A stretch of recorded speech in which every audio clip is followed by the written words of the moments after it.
Welcome to Unnewsworthy, the podcast bringing you the silliest stories from around the world to give you a bit of respite from the doom and gloom of today's news cycle. I'm James Keegan. And I'm Ben Exell.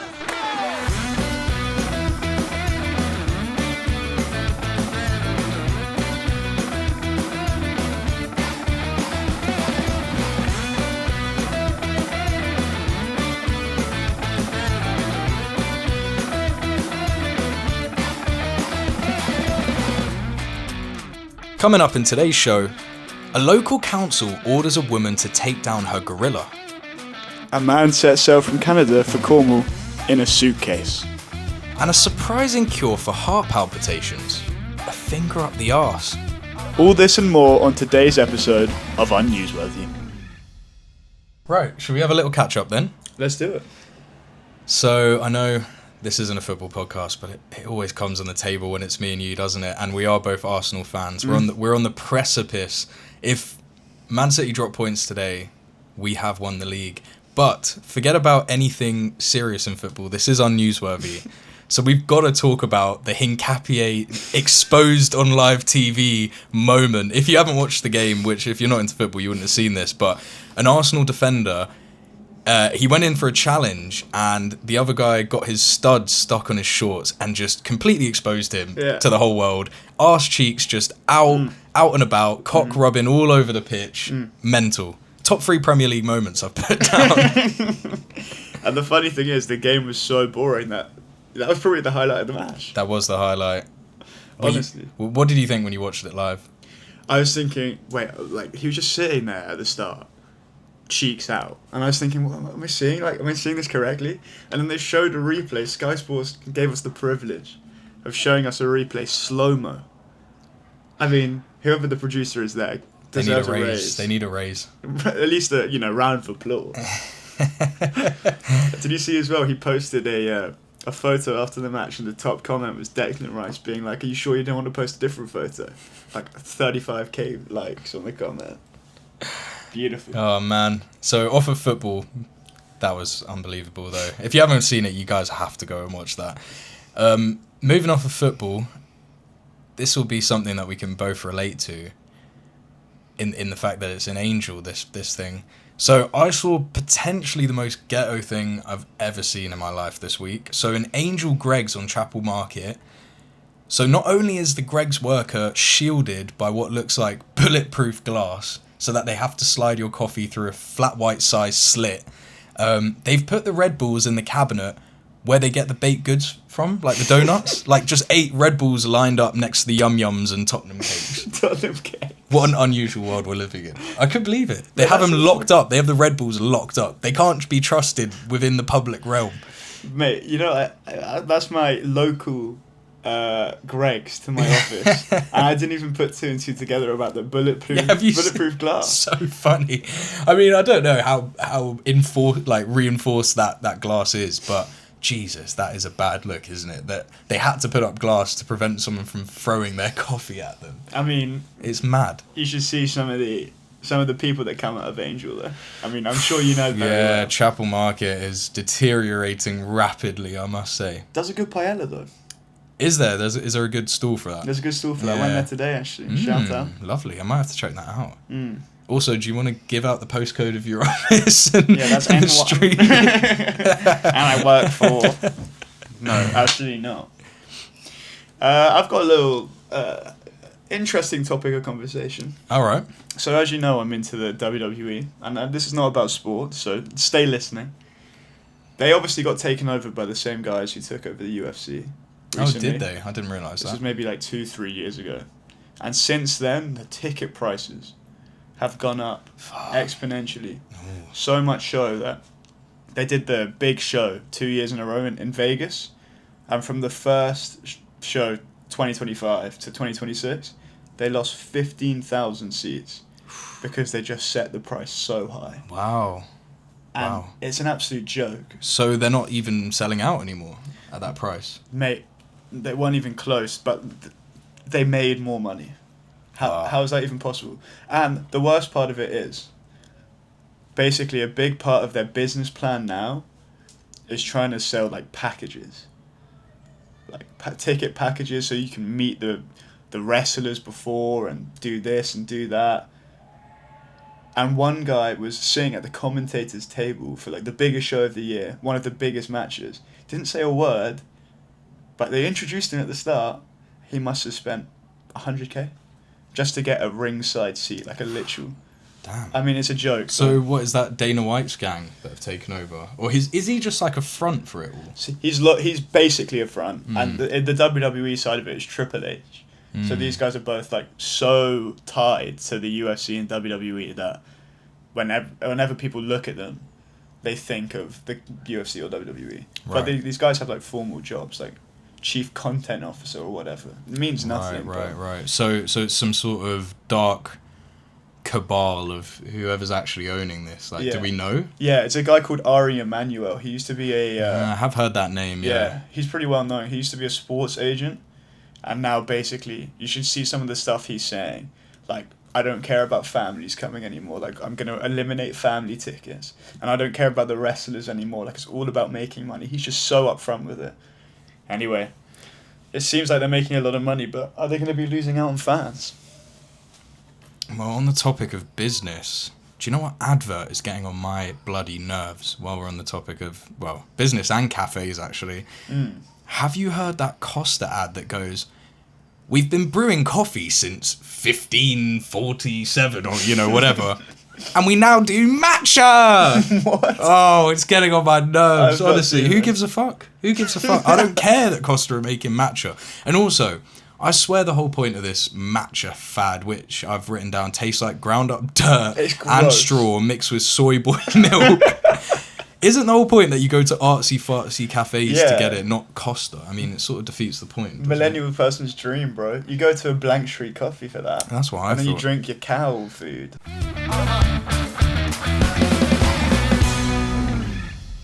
Okay, so I've got an ongoing theme again for a couple of my stories this week, James. That being self-driving Waymo cars. Yes, I've been seeing them around London, actually. Mate, they are everywhere around London. This was my first point I was going to bring up. What are they doing? I think they're testing them out, right?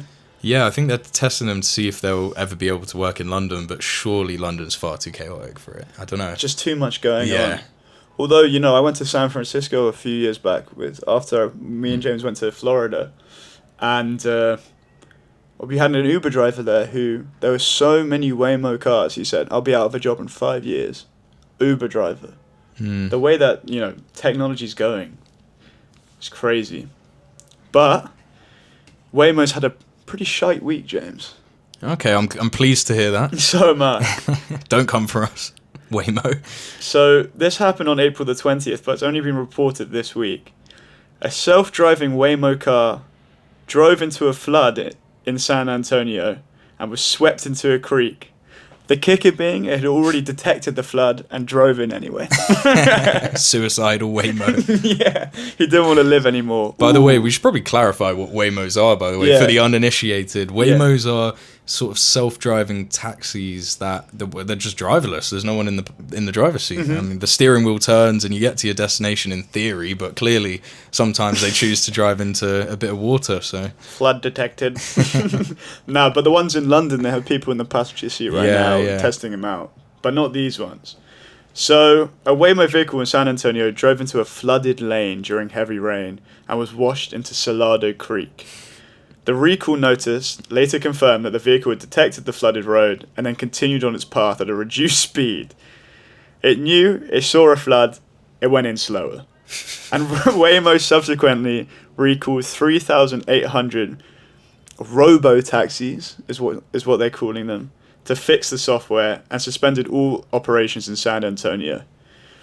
And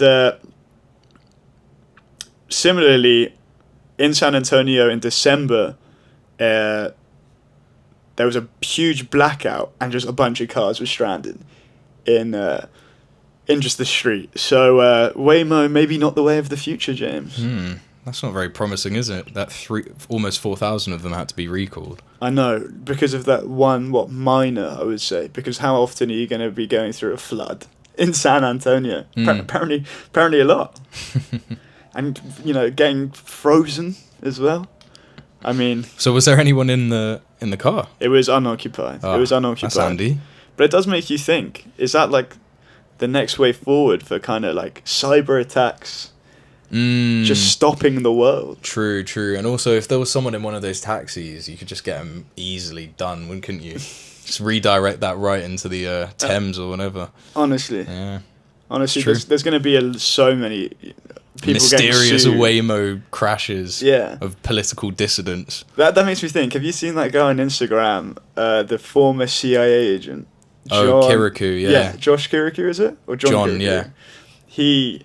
He says that the US government can access remotely people's cars and send them. So Waymos, they're going to be having an absolute field day with that, mate. Let's just hope they don't get him with the government, eh? Not much comedy there, eh? No, Christ. Little bit. Well, don't worry. The next story I've got for you is all comedy. And we're back in the UK for my next story this week. So a woman has been ordered by Wakefield Council to take down a 4-foot gorilla statue she has had attached to the front of her property since 2024. And I've got a couple of pictures for you. What is that? Why? Great question. We're all asking it. So Adele Teal bought the gorilla called Caesar more than 20 years ago and displayed the statue outside her previous home in Leeds for more than 15 years. So it went uncontested for 15 years. But after moving to Wakefield 6 years ago, Adele sold Caesar because she didn't have enough space in the new garden. Shame. But, big but here, Adele couldn't go without Caesar for too long after missing him profusely and called up the new owner to buy him back. Without enough space in the garden, Adele devised a cunning plan to proudly display the 4-foot gorilla in 2024. So she bolted a plinth to the front of her house for Caesar to perch on. Clearly this move didn't go down too well with the neighbours, and last summer Adele received an enforcement notice from the council to say that Caesar must go after complaints were made. Wakefield Council said that the plinth required planning permission and ordered her to take it down. Adamant Adele appealed the enforcement, but was told this month that the complaint was being upheld and that the ape has to go. That's such a shame Has to to go. hear. Honestly, imagine you're one of the neighbours. Oh, what are you up to there, Adele? Oh, just adding my plinth to the house for Caesar. Excuse me? I don't know who I stand with more here because it looks shit. And if you were the It's neighbour, awful. You would be pissed off. But then also going to the council about this is so pathetic. People don't have a lot going on. Here's my other, problem with this story, James. If you're gonna name a gorilla, why name it Caesar? Like, why are all gorillas called Caesar? What's it, Planet of the Apes? Yeah, but he's a chimp, isn't he? Ooh, He is, I think. that could be racist. That's my bad.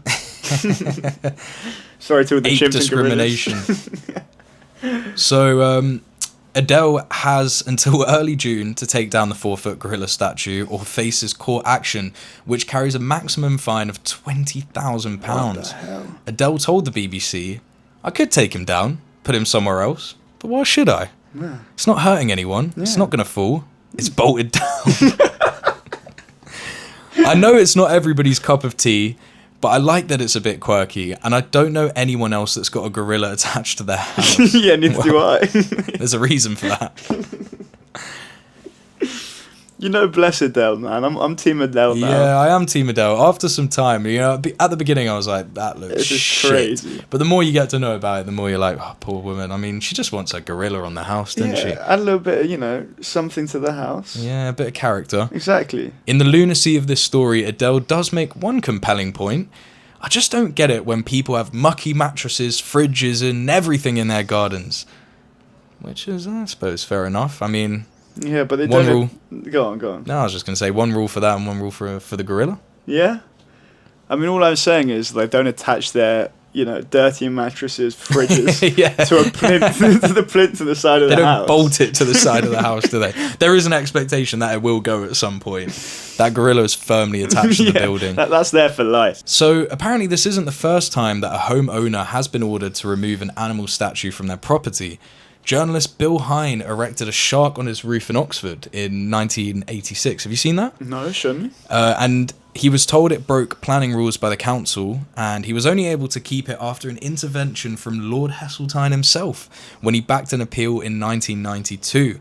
So the shark was even added to the Oxford Heritage Asset Register in 2022. But, you know, maybe Adele's hoping for some sort of political intervention as well here.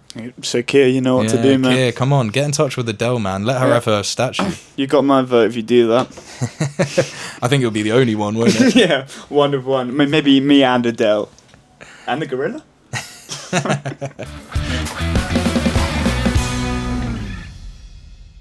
Alright, so we're back onto Waymos in the US, mate. A neighbour wakes up in Atlanta. She keeps on hearing the same noise over and over again. And it's cars. She starts to get confused. She opens her window, she looks out. And there are dozens of empty Waymo cars. Basically not knowing how to turn out of this cul-de-sac in the road. And there's 50 in a single hour that have come here. What? And they're all getting stuck. Wow. And the beauty of it all is right above the Waymos, a sign, child safety. And there they are, driving, nobody in them, not being able to turn out of a cul-de-sac. A neighbour tried blocking the cars from coming in, and that caused an 8-car traffic jam. Of course, all of those cars were, you guessed it, James, Waymos. You've got it out for them this week. I mean, it's just so stupid. Basically, in the end, Waymo investigated it and said it had already addressed this rousing behaviour. And people tried to formally complain, and they just didn't get back to them. So we've got Waymos going into flooded areas. Waymo's not being able to drive properly, which I feel like is the first step in the process. It's a bad week for Waymos, eh? It really is. It really is. And it does bring me to ask the question, James. What more unnewsworthy stories are we going to be getting out of, driverless cars in the future? Thankfully, right now, it's just they don't know how to turn out of a cul-de-sac. Moms, if they start revolting against us, mate. So, on the topic of driving, I've got a good one for you here. A 14-year-old Norwegian boy has stolen and driven a bus for the 3rd time in 6 months. This time, the teen drove over 300 kilometres with no passengers, thankfully, from Oslo to Grimstad. And earlier this year, the 14-year-old managed to drive a stolen bus from Oslo to Sweden. What the hell? The bus robbing obsession started last November when the teen stole a bus in Stavanger and drove for around 3 hours while filming, stopping in 3 towns before returning the bus to the depot himself. I couldn't find the video, so if anyone has it, please send it to us. But the 14-year-old was caught this time after other drivers called the police to report a, quote, very young-looking bus driver. He did, however, manage to make it almost 300 kilometres before he was pulled over by the police and taken into care. And the police have said in a typical deadpan Scandi fashion, we take it very seriously that a boy at such a young age steals a bus and drives it in traffic. Well, yeah, that's the story, guys. That's the story. A bit of sense of humour there. Come on, guys. there's got to be something in this. And the bus company CEO has confirmed it's one of their vehicles, but refused to comment further. I say we give this kid a job as a bus driver already. Come on. That's what I'm thinking. Seems like his destiny. I don't think he's going to be able to do anything else. Crack it on the CV. Apply in a couple years. Do you remember the guy who stole 3 buses? Yeah, that was me. I'd take him. You can drive a red bus around London if he wants. I mean, he hasn't crashed. That says it's pretty good, right? He's obviously quite a good driver. Yeah, he's quite a good driver. I don't know where he's learned, but I mean, I don't even know if I could drive a bus. No. A bus? Surely that's quite complicated. Yeah, seriously. Maybe not. No, I mean, in London, they need to have people there when they're learning in the bus with them at all times. This guy, on the other hand, he can cross the border into Sweden. How are you doing? It's fine. 14-year-old driving, no passengers. The Swedish didn't think of anything of it. This kid is nuts, man. What are the parents thinking? Jimmy. Being taken into child welfare services suggests that they haven't got much of a say. Perhaps no parents. Yeah, I do believe that's part of this. But this guy's got such a passion for buses, man. We can learn something from this kid. Yeah, I say bring him over to the UK. Yeah. Let's get a petition behind going. a red bus. Yeah. By 15, he'll be fine. Yeah. He'll be fine. We need some less, grumpy bus drivers in London. A bit of risk, it adds some excitement. Yeah, exactly. Also, I think if there's ever been a sign that you and Nick need to get your driving licenses, this has to be it. I mean, a 14-year-old driving a bus. It's not looking good for me, that's what I'm saying. No, not even that, mate. Not even that will persuade me. Do we get his name? We don't. I think that's to protect the kid. Yeah. Doesn't need protecting by the sounds of it. I think we need protection from yeah. him. Thank God we're not going to see a bus driving through the wall here, mate. I'm going to Copenhagen this weekend, James. I'm going to be watching my every You movie. might see his next audacious feat. You'll drive from Oslo to Copenhagen next. All the way across Scandinavia. Okay, so speaking of travelling long distances in unexpected vehicles, a Scarsbrick man is attempting to cross the Atlantic in a boat the size of a large suitcase. Fucking hell. For the second time. Oh my God. Now, Andrew Bedwell, 52, from Lancashire, of course. It's got nothing to do. Yeah, I mean, clearly, it was either that or a gorilla. It's preparing to cross the Atlantic Ocean in what he's called a micro yacht, measuring 3... That's so cheeky. Measuring 3 feet and 10 inches, or a normal size boat for a little person.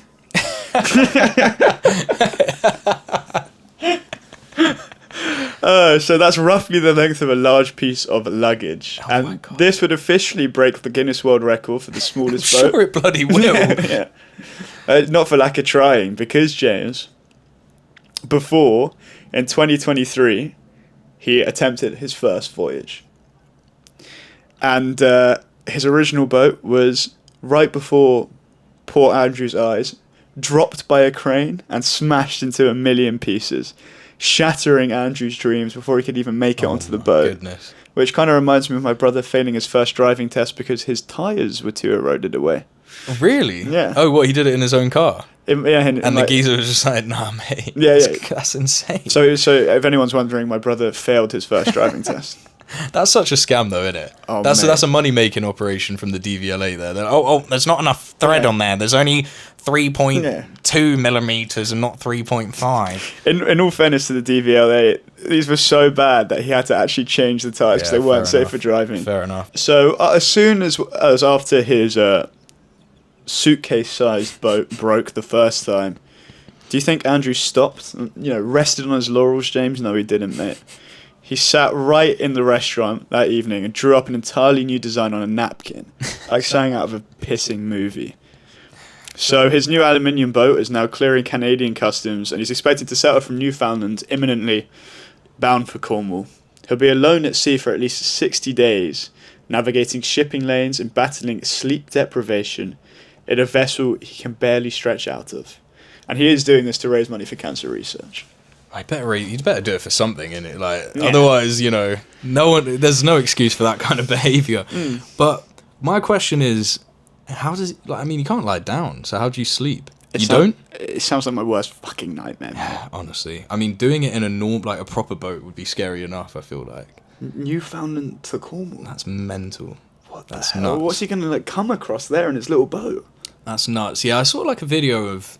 There was a youngish guy who was doing it from... I think he's going from the UK to America on a fishing boat as well. It's mental. And he was saying that you can't really sleep because every half an hour you have to check if there's boats coming up.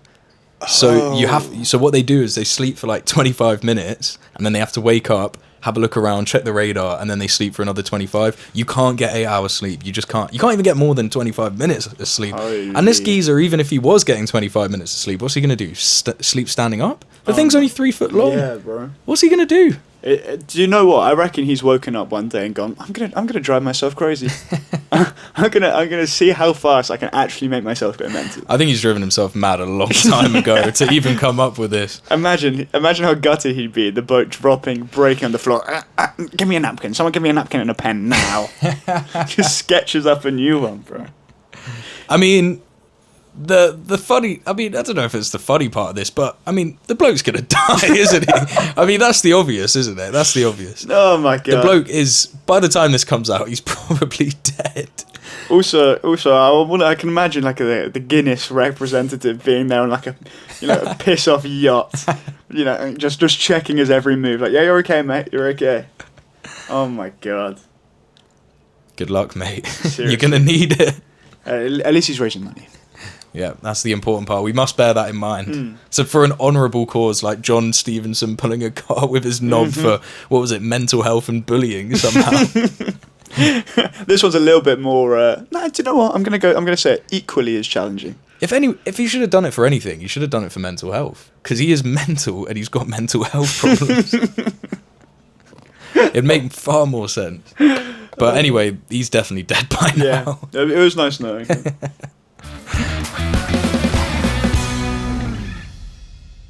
Ready for the final story this week? Let's do it. And I've saved a good one for you for last. We're finishing off on a revolutionary medical breakthrough this week, guys. Revolutionary. A New York man has had his irregular heartbeat cured by a doctor putting his finger up his arse. Oh, man, I'm feeling my irregular heartbeat already. So the 29-year-old from Queens was admitted to hospital after experiencing heart palpitations, but was very surprised by the daring doctor's solution. So before making use of standard procedures like, for example, medication or small shocks, the doctor checked for gastrointestinal bleeding, not very funny, by performing a routine rectal exam. Ooh. But to everyone's surprise, the finger up the arse was all it took to reset the New Yorker. Not only did it slow the patient's heartbeat to 80 BPM from over 140 beats per minute, it supposedly made the irregular heartbeat disappear forever, even months later at a follow-up checkup. The doctor who treated him believes the arse nerve simulation did in fact slow down his heartbeats, but added, crucially, that more research is needed before it replaces traditional methods. Wait, hold on. So he's just gone off the cuff. Like, let's check your arse. He didn't even ask him what was wrong with it. Yeah. He's like, oh, I think you need a rectal exam. Yeah. What are you in for today? Actually, don't even worry about it.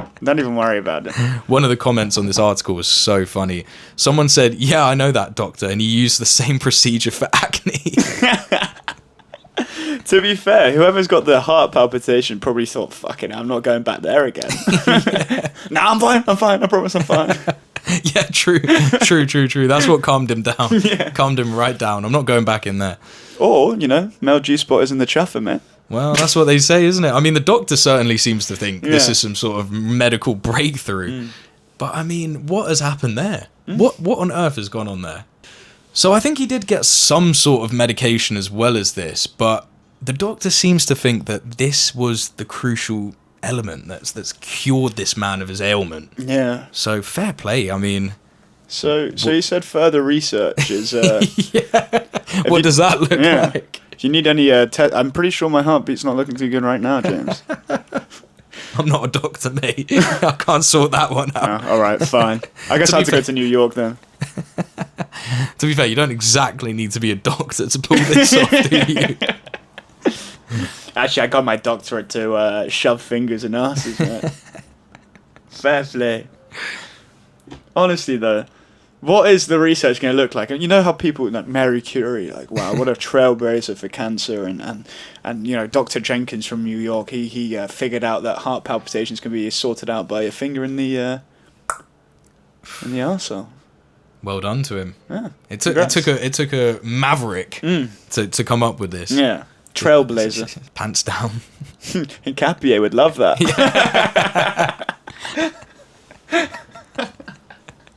He was just getting ready for his appointment. Yeah. I mean, honestly, if you guys haven't seen that, please watch it. I mean, perfectly waxed arse, wasn't it? It was smooth as anything.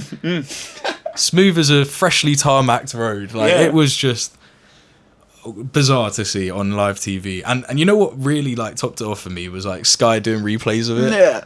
They knew they were past that watershed and they made full use of it. Yeah, fuck it, I'll put it on. And unfortunately, that's all we have time for this week. We hope you enjoyed this week's episode, and if you did, make sure you leave us a 5-star review. And follow us as well so you don't miss out on new episodes. Unnewsworthy will be dropping every Friday to end your week with a little bit of laughter. If you have got any stories to share with the lads, please do get in touch by emailing unnewsworthypodcast@gmail.com. Cheers for listening, and we'll see you next Friday.